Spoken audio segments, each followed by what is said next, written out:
The water is black as oil when convoy JW-51B slips away from the Scottish coast on the evening of December 21, 1942. The cold wind cuts through the rigging, sharp enough to steal your breath. 15 merchant ships disappear into the North Atlantic darkness, their hulls riding low beneath the weight of war. 2,000 trucks built in American factories, 202 tanks with fresh paint still drying on their armor, 87 fighter planes dismantled and crated, 33 bombers that have never tasted sky, 24,000 tons of fuel that smells like hope and desperation, 54,000 tons of cargo. That might mean the difference between survival and collapse for the Red Army bleeding around. The escorts are thin, 2 corvettes, and a pair of trawlers, converted for submarine hunting. Their crews know what's waiting out there in the frozen dark. But orders are orders, and the Russians are dying by the thousands. Someone has to get this through. The destroyer escorts peel away at Iceland, their job done. And on Christmas Eve, the 14th Destroyer Flotilla takes over.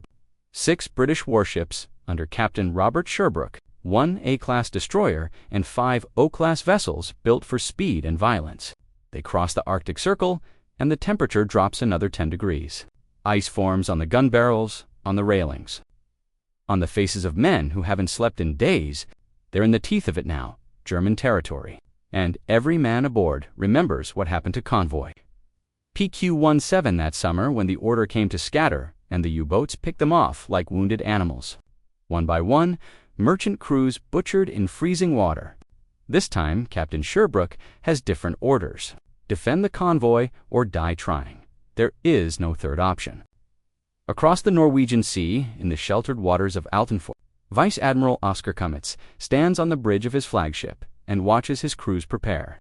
The heavy cruiser Admiral Hipper gleams with menace, her 8-inch guns capable of tearing a destroyer in half. Beside her, the pocket battleship Lützow waits like a caged predator. Renamed from Deutschland because Hitler couldn't bear the embarrassment if a ship bearing Germany's name went to the bottom. She carries 11-inch guns, the same caliber as full-sized battleships, weapons that could obliterate a merchant convoy in minutes. The plan is called Operation Rainbow, and it's audacious, maybe too audacious. The Führer himself approved it, but his orders are contradictory. Strike hard but take no risks. Engage the enemy but only if you're certain of victory. It's the kind of order that breeds hesitation. But Cummets is a professional. He'll make it work. 6 destroyers will escort the heavy ships, steel wolves, hunting in a pack. All they need now is for the British convoy to wander into the trap. And on December 27th, the pieces slide into place. The convoy zigzags east-northeast at 8 knots, a crawling pace that feels like suicide. 150 miles east of Jan Mayen Island, the weather closes in. Fog, thick as wool, waves tall as houses, but they're not alone. 50 miles to the north light cruisers, HMS Sheffield and HMS Jamaica patrol in the darkness. Force, are they're called, a covering force ready to respond if things go wrong. The Admiralty remembers HMS Edinburgh, torpedoed earlier in the year because she was stationed too close to her convoy. An easy target, so Forsar keeps its distance. Close enough to help, far enough to stay invisible. Nobody knows that a German reconnaissance plane has already spotted them. A Focke-Wulf 200, flying out of Bardufoss in Norway. The pilot radios the convoy's position and course. And in Altenfjord, Vice Admiral Cummets smiles, the entrance to the Barents Sea is narrow, just 225 miles wide because of the Arctic ice cap. Even in the growing darkness, he knows exactly where the British will be. It's only a matter of time. By December 28th, the convoy has pushed another 140 miles northeast. The wind howls through the rigging, a force 8 gale that scatters the merchant ships like leaves. The destroyers spend the entire next day chasing down stragglers blown out of formation, rounding them up one by one, exhausted crews working in shifts that never end. What they don't know is that U-354 has been shadowing them since mid-morning. A Type VIIC submarine slipping through the black water like a ghost. The U-boat captain makes his sighting report, and within minutes, it's received aboard Admiral Hipper. Cummets briefs his officers while they wait for Hitler's personal approval.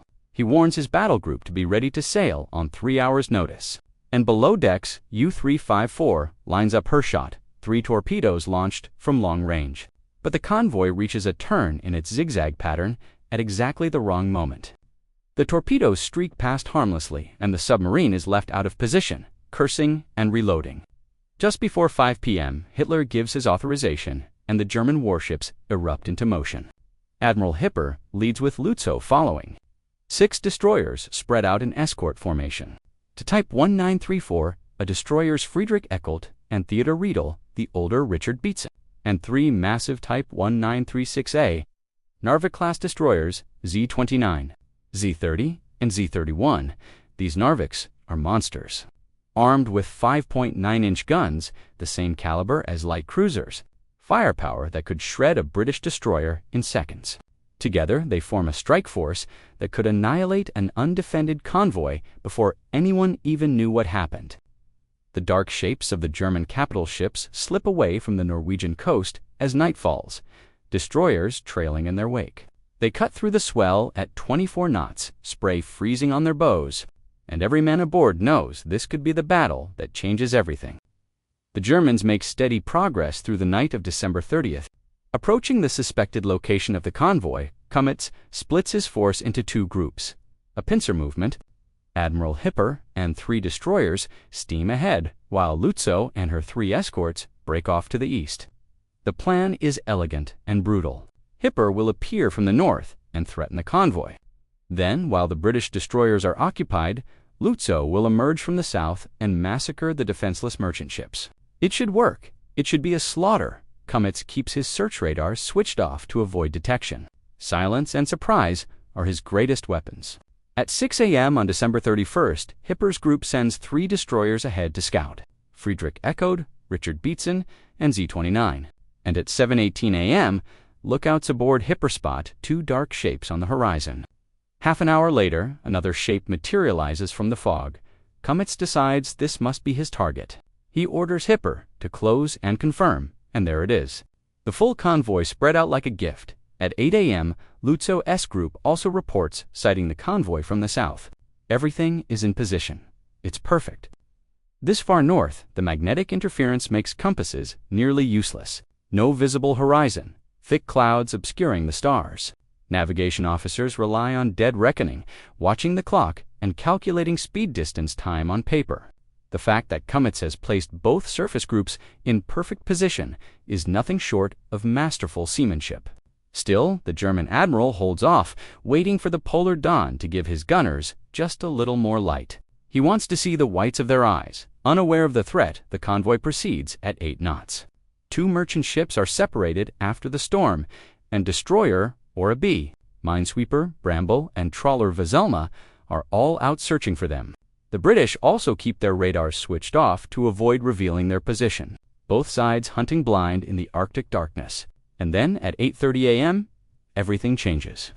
Hums obdurate spots 2 unidentified ships and reports it to HMS Onslow. Captain Sherbrook orders obdurate to investigate. And after nearly an hour, obdurate closes to 4.5 miles and flashes a challenge with her signal lamp. The German destroyers reply with gunfire. The first shells scream overhead, and obdurate heels hard to starboard. Dodging the salvo, her radio crackles. Enemy in sight. Destroyers join me, Sherbrook tears back through the convoy aboard HMS Onslow, with HMS Orwell following behind. Hums Acades and the corvettes make smoke, thick white chemical clouds that shroud the merchant ships and shepherd them east. But Acades silhouettes herself against her own smokescreen.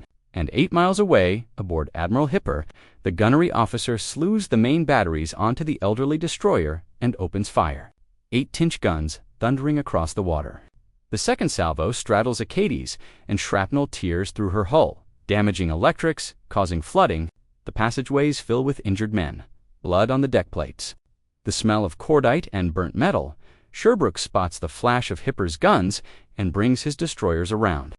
3 German destroyers slip in astern of the cruiser and HMS. Onslow opens fire at 9:41 a.m. with her 4.7-inch guns. A turret is jammed with ice, and the gun crews batter it with empty shell casings. Freezing spray slicing over the open mount. Their hands numb, their faces raw, but they keep working.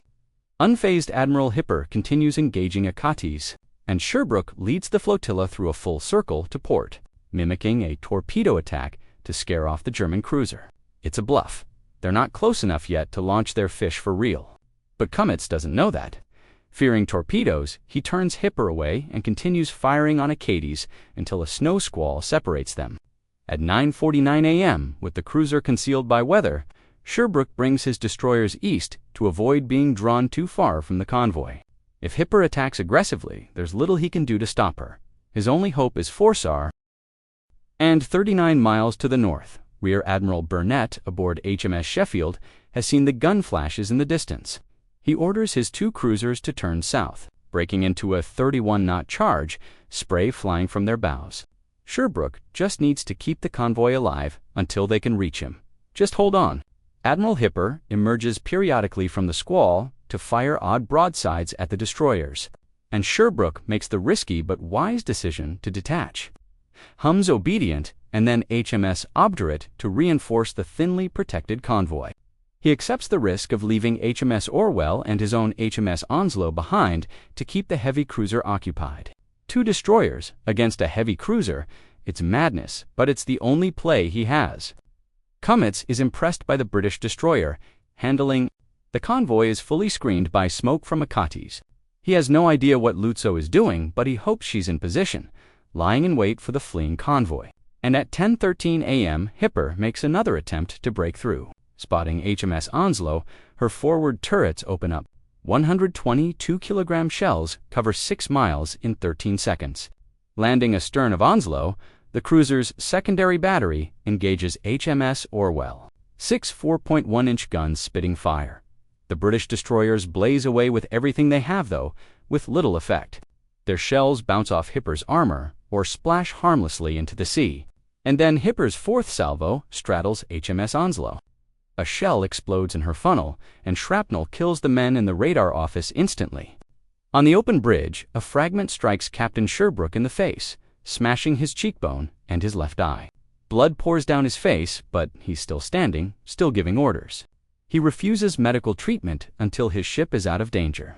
2 more rounds strike the forward section, scything down the gun crews, men screaming, fire spreading. Sherbrook orders the wounded HMS Onslow to starboard and makes smoke, her afterguns still firing as the destroyer disappears into her own smokescreen. At 10:22 a.m., another squall blinds Hipper, and Sherbrook turns, his ship beam to the wind, to help fight the fires raging forward and amid. He orders the forward magazines flooded to prevent a catastrophic explosion. And only then does he give command of the escort to Captain Kinloch, aboard HMS Obedient. Only now does he allow himself to be taken below for medical attention as HMS Onslow retreats toward the convoy trailing smoke. Meanwhile, Cummins changes course to northeast, trying to hook around and reappear on the convoy's far side. And Minesweeper, HMS Bramble, separated during the storm, can only see the glow of gunfire on the horizon. She's hurrying back to help when she runs straight into Admiral Hipper, emerging from the murk. The cruiser unleashes a full broadside at point-blank range. Bramble courageously returns fire with her single forward 4-inch gun. 1 gun against a heavy cruiser, but she's quickly reduced to a blazing wreck. Cummins detaches destroyers, Friedrich Eckwalt, and Richard beats him to finish her off, and she sinks with all hands. 121 men gone in minutes. The convoy continues, heading south. Unwittingly being herded toward Lützow, Hum's Acades brings up the rear, still making smoke. 12 merchant ships in the middle, HMS Obedient and HMS Obdurate to miles to port, HMS Onslow and HMS Orwell beyond them, and Force R is still 15 miles to the north, racing south at full speed. Pocket battleship Lützow fires up her search radar and detects the convoy. Hum's Obedient spots her through the gloom to the southwest, so she, Obdurate, and Orwell rush to shield the merchant ships. Foul weather between the pocket battleship and the convoy makes good gunnery unlikely, so Captain Stange decides to slip back into the mist and cross around behind the convoy to strike from the northeast.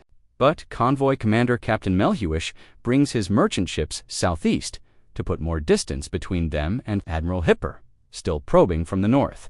This maneuver inadvertently foils Lützow's flanking attempt, and they escape the pincer. Both German heavy ships are now searching separately to the east of the convoy, and the British have no idea how close they came to annihilation. At 11:50 a.m., Captain Kinloch, now commanding the escort orders that damaged HMS Acades to the front of the convoy, with HMS Onslow, so the two wounded destroyers can support each other. But in doing so, Acades emerges from the smokescreen and is spotted by Admiral Hipper stalking 10 miles northeast. Minutes later, shell fire rains down around her. Despite evasive maneuvering, the second salvo strikes home, killing her captain and the bridge crew, igniting severe fires amid. The next salvo damages her boilers, cutting her speed to just 12 knots. Despite the best efforts of her crew, the damage is fatal. She's dying. Kinloch brings the fighting escort about to face Hipper again.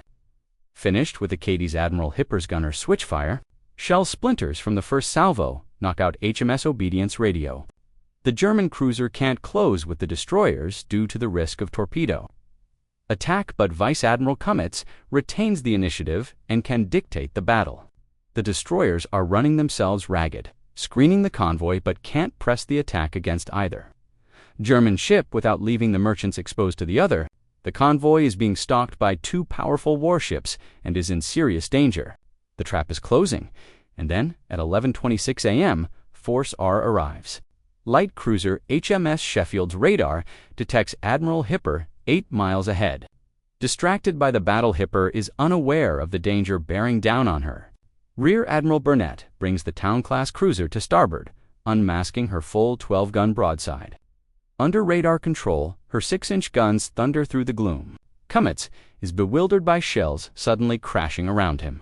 Sheffield's second salvo punches a hole through the waterline, killing one man, causing flooding and wrecking the No. 3 boiler room. Forcing one engine to be shut down and capping Hipper's speed, HMS Jamaica joins the bombardment. An armor-piercing shell ignites a fire in Hipper's seaplane hangar. The next penetrates her starboard side. The German heavy cruiser attempts to return fire, but smoke from her battle damage blinds her gun directors and her shooting is wildly inaccurate. Panicked, Hipper may have the bigger 8-inch guns, but the ships of force are, with their greater number of lighter 6-inch batteries, outgun her through sheer rate of fire. In seconds, the tables have turned. Cummins himself is trapped in a pincer between 3 British destroyers on one side and a pair of British cruisers on the other, with Lützow nowhere to be seen. Remembering the Führer's orders to exercise caution, at 11:37 a.m. he orders all ships to break off and run. The Germans turn away southwest trailing smoke, and the British give chase. Further north, destroyers Friedrich Eckelt and Richard Beatson are returning from finishing off HMS Bramble when they signal to Cummins. "I can see a cruiser and a destroyer at 3,000 yards. Is that you?" "It's not." HMS Sheffield's lookout spots the destroyers to miles ahead, and her skipper immediately turns hard to bring all guns to bear. Richard Beatson tries to warn Eckelt, but it's too late. Sheffield lets fly with everything: 2-pounder, AA guns, 4-inch guns, and no less than 16 salvos from her 6-inch main batteries.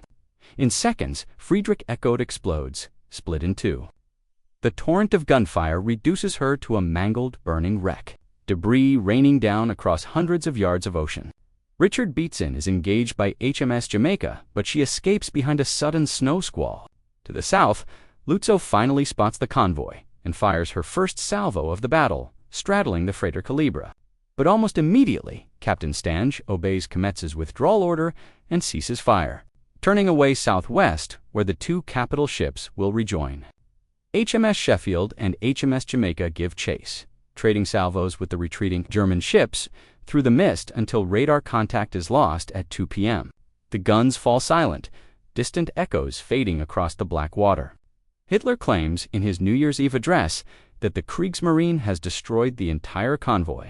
When Vice Admiral Cummins breaks radio silence to make his report the next day, the Führer is less than thrilled. The convoy has lost 1 destroyer, HMS Acades, and minesweeper HMS Bramble, with destroyer HMS Onslow damaged, but all 15 merchant ships escape unscathed. Every tank, every truck, every drop of fuel reaches the Soviet Union.